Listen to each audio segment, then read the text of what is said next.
Well, hello, grade nines, and welcome to your second unit of math. We're going to take a look at powers in this unit, and we're going to start with an introduction to powers and just remind ourselves what powers actually mean. We saw a little bit of this when we were doing order of operations in the first unit, but now we'll take a look again and make sure that we remind ourselves exactly what all this means. So let's choose a blue pen here. And I'm going to make it a little bit smaller. All right.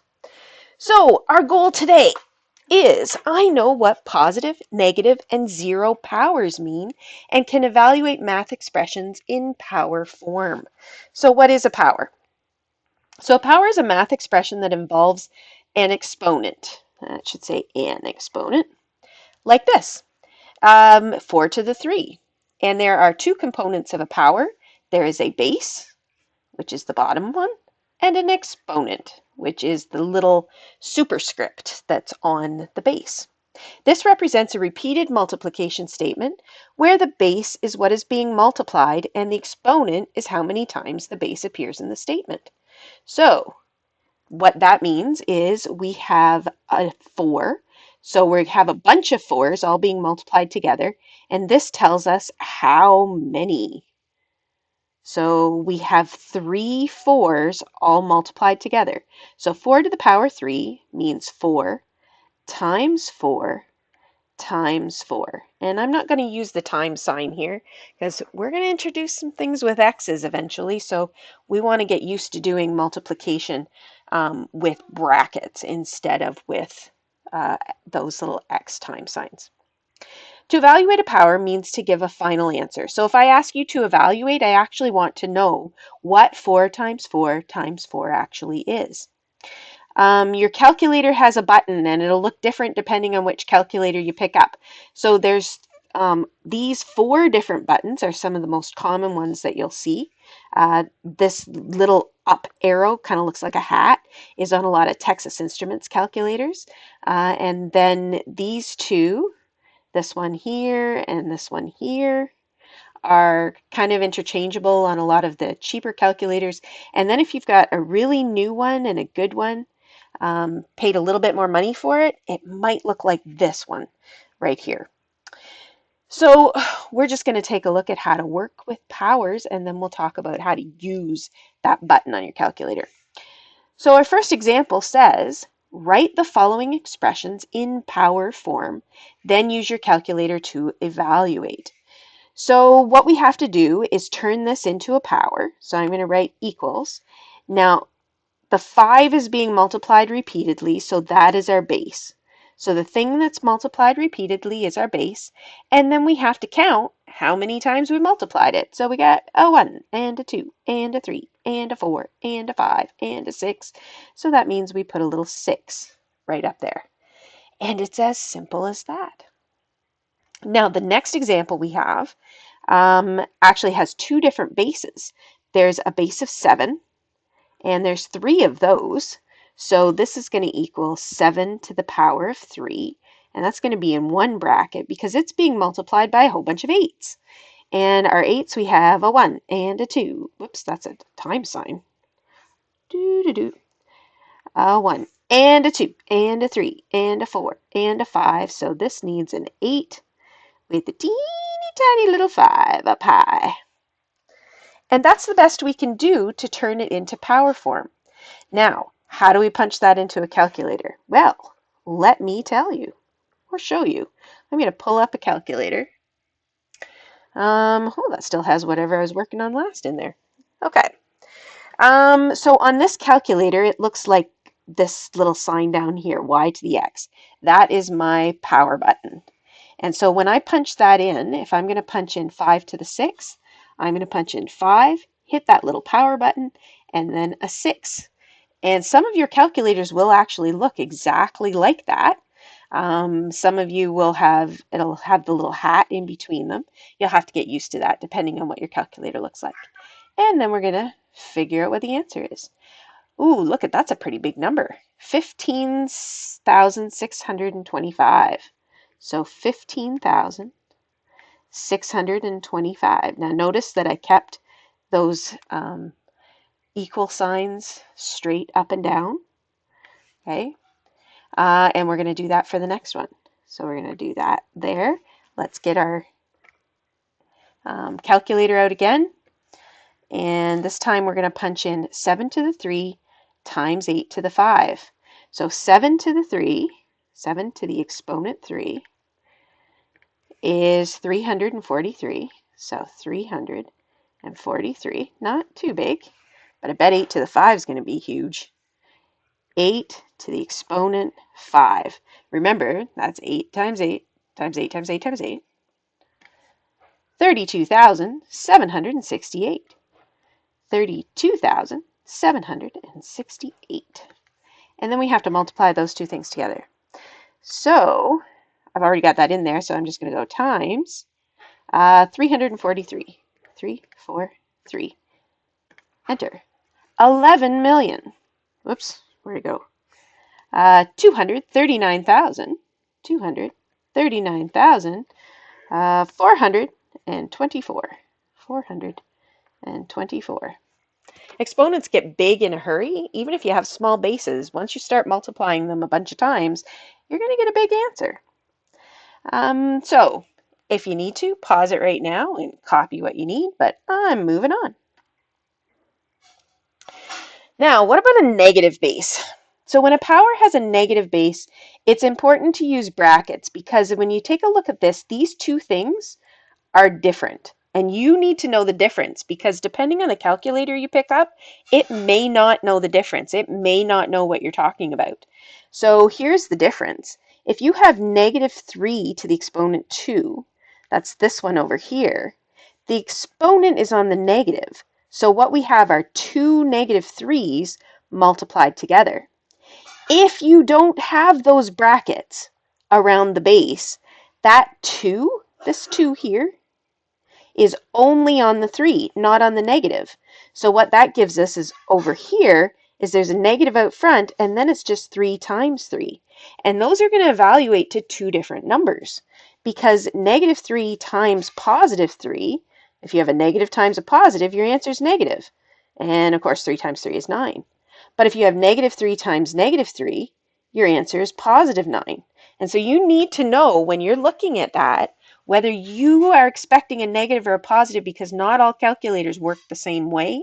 And if you plug something like that into the calculator, you have to know if the calculator is giving you the right answer.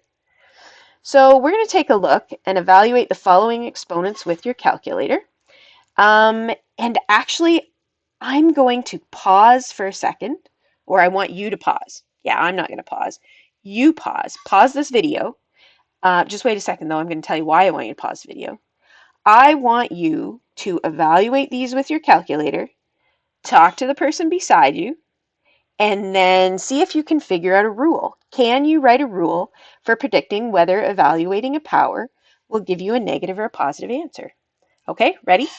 Put this on pause now. Okay, and we're back. Now, hopefully, when you did negative 3 to the exponent 2, you got positive 9. And when you did negative 3 to the exponent 3, you should have gotten negative 27. And let's keep going. Negative 3, so I'm going to use brackets so that I get my base in there. Negative 3 to the exponent 4 is 81. Next one, use my brackets. Negative 3 to the exponent 5 is negative 243. Negative 243. Anybody see a pattern yet? Let's keep going. Negative 3 to the 6. Whoops, better clear that. Bracket negative 3 to the exponent 6 gives me 729. Negative 3 to the exponent 7, bracket negative 3 to the exponent 7 is negative 2,187. I'm not even going to do the last two. I hope you've got them in there, but can you see how we can tell whether our answer is going to be positive or negative? Let's take a look. I'm going to use this red here, and I'm going to circle all the negatives. That's a negative. That's a negative. that's a negative. And then the ones that aren't negative are not circled. And hopefully you can see that all of the even numbered exponents, so if the exponent is even, our answer is positive. If the exponent is odd, our answer is negative. So there's our rule. When the base is negative, when the base is negative,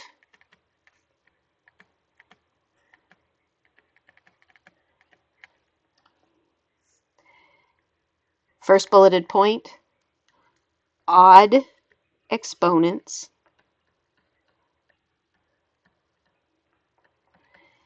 give a negative answer.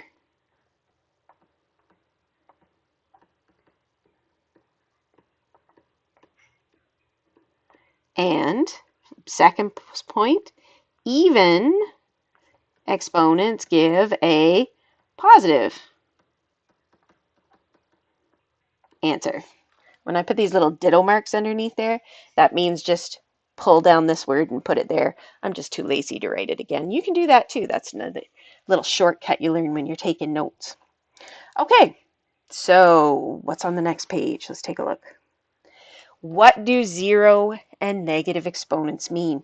Negative exponents don't really work for the standard definition of repeated multiplication, because if I have 2 to the negative 2, usually we would say, I'm going to multiply a bunch of 2's together, and this tells me how many 2's I multiply. But you can't have negative amount of 2's to multiply together. We can't count a negative amount of 2, so that doesn't make much sense. So what we're going to do is we're going to follow a different pattern to see if we can figure out what a negative exponent means. So we're going to go backwards. That's why this is written this way. And see if we can find a pattern from getting to one to the other. So if I have 2 to the exponent 3, we know that that's 8. And 2 to the exponent 2, we know that that's 4. And 2 to the exponent 1, we know that that's 2. And we take a look, when we're going from one to the next, how are we getting from one to the next? And hopefully, I hear a few of you, your brains are turning there. To get from 8 to 4, we divide by 2. So if we follow the pattern backwards, instead of a repeated multiplication, we have a repeated division. And so now, when I go from here to the next one, 2 divided by 2 is 1. And who would have ever thought if I had 0 2's all multiplied together, my answer is 1? Well, it doesn't make a whole lot of sense intuitively with our first definition of exponents, but now when we're following our pattern backwards and we see the repeated division, it makes a little bit more sense. So let's keep going. What do negative exponents mean? I'm going to keep going backwards. What's 1 divided by 2? Because we're still dividing by 2. Well, 1 divided by 2 is a half, and I'm going to write it as a half. And do you know what a half of a half is? I hope there's some people there saying a quarter. And then we'll do it one more time. If we divide by 2 again, if I split a quarter into 2, I get 1/8. So take a look at what we have here. We have 2 to the positive 3 here gives us 8, and 2 to the negative 3 gives us 1/8. And 2 to the 1 gives us 2, and 2 to the negative 1 gives us 1/2. Now this works for 3's as well. Let's take a look. 3 to the 3. 3 times 3 is 9, times 3 is 27. So we got 27. 3 squared, 3 times 3 is 9. 3 to the 1 is just 3. And now, again, it's a repeated division. We're dividing by 3 every time. And so when I go from 3 to down to the next one, 3 divided by 3 is 1. And it was 1 before. And actually, when we get to 0 with any number, it doesn't matter what the base is, because going from 3 to the 1 to 3 to the 0, you're dividing a number by itself. And that will happen no matter what your base is, because it's repeated division of the base, and 3 to the 1 is just the base, because an exponent of 1 doesn't mean anything. So an exponent of 0 is always something divided by itself, which means that it's always going to be 1. That's kind of neat. All right, so let's go to the next one. 1 divided by 3 is 1/3. Looks like we're seeing that pattern again. 3 to the positive 1 is just 3. 3 to the negative 1 is 1/3. So I don't think we have to expend too much brain power in here. Obviously, 3 to the negative 2 is going to be 1 over the answer we got for 3 to the positive 2. That's going to be 1/9. And 3 to the negative 3 is obviously going to be the same thing we got 3 to the exponent 3. That's 1/27. Okay, so here we are. Now, let's write that down as a rule. A 0 exponent means that the base has been divided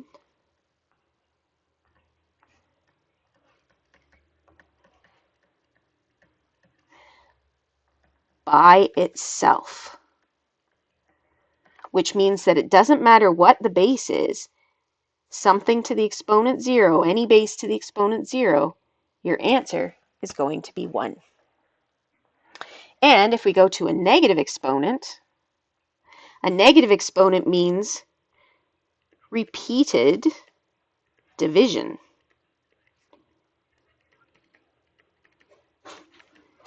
So if I have something to the negative exponent, b to a negative n, for instance, is the same thing as b to the n, but it's on the bottom instead of on the top.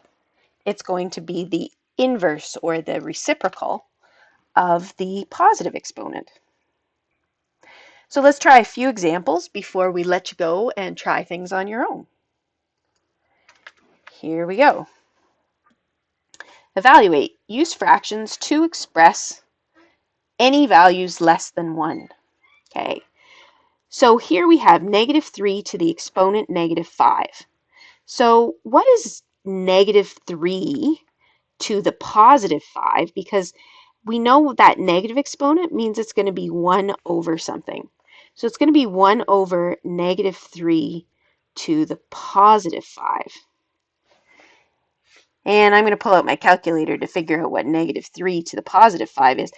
We know it's going to be negative though, right?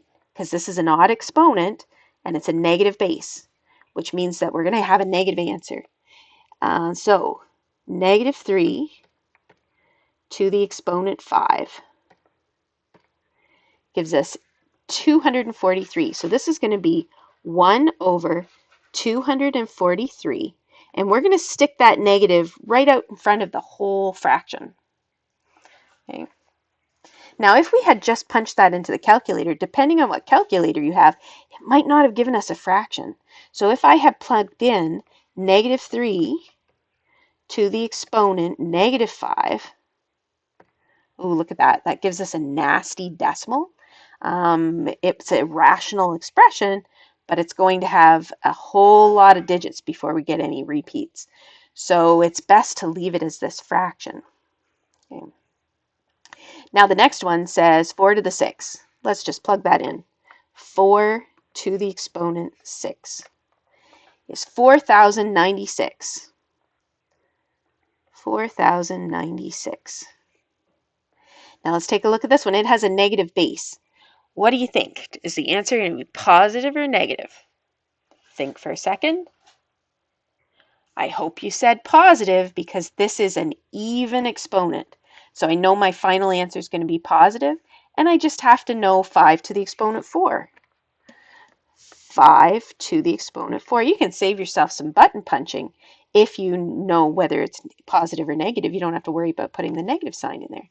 625. And it's going to be positive because that's an even exponent. Now this one is positive 2 to the negative 7. Now that does not mean it has a negative base. We're not going to ask if this is going to be positive or negative because the base is positive, so the answer is positive. That's always going to be the case. But that negative means that we have to do 1 over. And it's going to be 1 over 2 to the positive 7.